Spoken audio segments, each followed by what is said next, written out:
Episode lalu, Marta mendengar suara orang berlarian di depan kamar. Suara itu buatnya tidak bisa tidur. Marta yang sensitif namun penakut ini, ia mencoba membangunkan Ani, temannya yang posisi tidurnya paling dekat dengannya. "Bangun nih Ani," kata Marta berbisik sambil sedikit menggoyangkan tubuh temannya itu.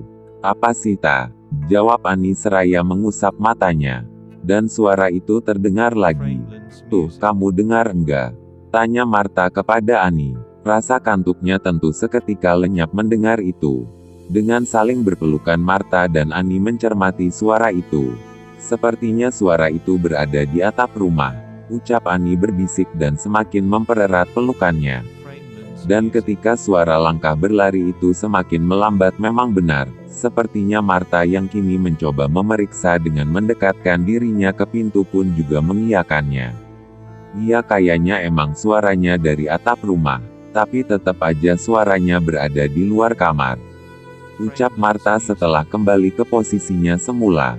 Hingga jeda beberapa saat suara langkah itu kian melambat, merangkak ke bawah dan semakin ke bawah, kini terdengar seperti tengah merayap menapaki pintu kamar. Dan turunlah sosok itu dari pintu, terlihat bayangan seseorang dari celah bawah pintu kamar. Marta dan Ani hanya bisa terdiam memandangi celah bawah pintu, hingga sosok di balik pintu itu pun mulai seperti mencakar-cakar. "Hei," ucap sosok dari balik pintu itu dengan serak berbisik dan mendesis. Ani yang sudah tak bisa menyembunyikan ketakutannya itu pun langsung menangis menutup mukanya seraya mempererat pelukannya. "Ampun, ampun," ucap Ani. "Jangan ganggu kami," kata Marta terbata. "Mayang, jangan ganggu kami, atau saya akan marah," ucap Marta lagi dengan agak pelan. Meski tampak penuh keraguan, dan sosok itu pun terdiam, tak lagi bersuara. Untuk beberapa saat, Marta mulai berdoa untuk menenangkan diri. Namun, tanpa ia sadari Ani sudah tak sadarkan diri di dalam pelukannya. "Hei ini Ani," kata Marta pelan, dan mulai menyadari bahwa Ani tak sadarkan diri. "Bangun nih, udah hilang," ucap Marta berbisik sambil menepuk-nepuk pipi temannya itu. Sungguh suasana yang tak bisa tergambarkan. Dengan pelan Marta pun merebahkan tubuh Ani di sampingnya, dengan ia yang juga ikut merebah. Marta menatap langit-langit, otaknya berpikir betapa kacaunya hal yang baru saja ia alami. Ketakutannya pun seakan mulai kebas tak terasa, berubah menjadi kekhawatiran ada hal apa lagi yang akan terjadi nanti. Di antara lamunannya itu, Lisa pun memanggilnya. Ternyata sedari tadi Lisa juga mendengar itu, namun ia merasa terlalu takut untuk membuka matanya. "Ta, Marta," panggil Lisa pelan. Sontak Marta langsung menoleh ke arah Lisa yang sudah membuka matanya. "Apa itu tadi?" kata Lisa lagi berbisik. "Emang kamu juga dengar?" jawab Marta dengan sedikit membangkitkan tubuhnya dan melirik ke arah pintu kamar. "Iya aku juga dengar, tapi aku takut," jawab Lisa sambil merangkak dan mendesak di samping Ani yang tidur di samping Marta. "Sudah, kita sekarang tidur saja," ucap Marta sambil lagi-lagi melirik ke arah pintu lagi. Jelas Marta tak ingin membuat suasana menjadi semakin tak nyaman. Hingga entah bagaimana, Marta dan Lisa pun berhasil terlelap dengan saling memeluk Ani yang entah pingsan itu berada di tengah.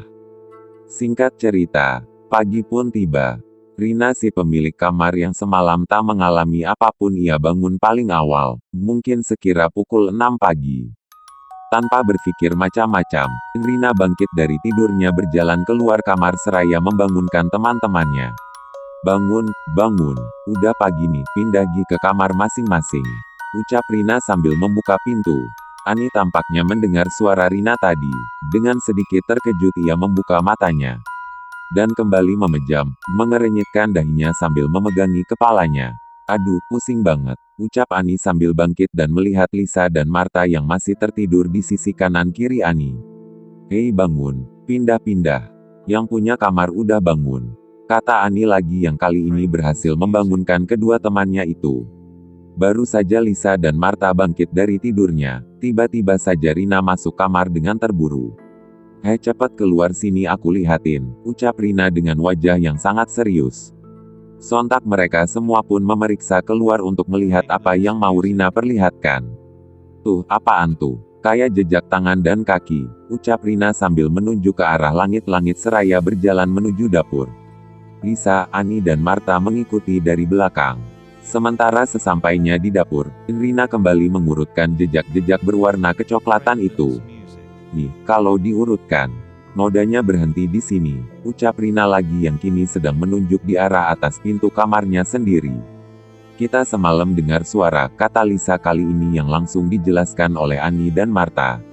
"Perihal suara orang yang merangkak di langit-langit tadi malam.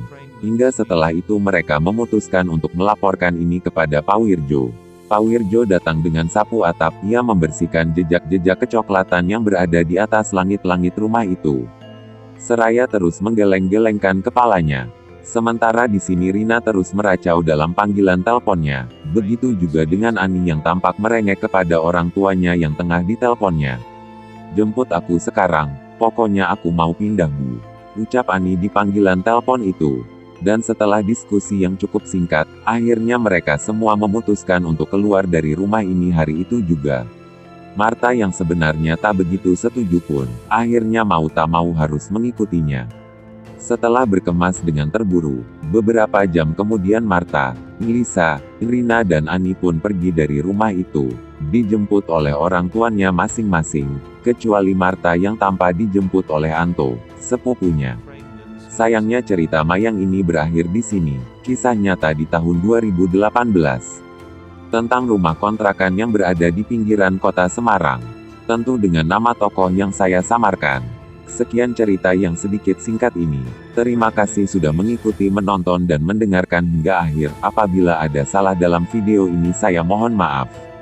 Matur sembah nuwun. Sampai jumpa di cerita lain. Salam kumis. Kumpulan misteri.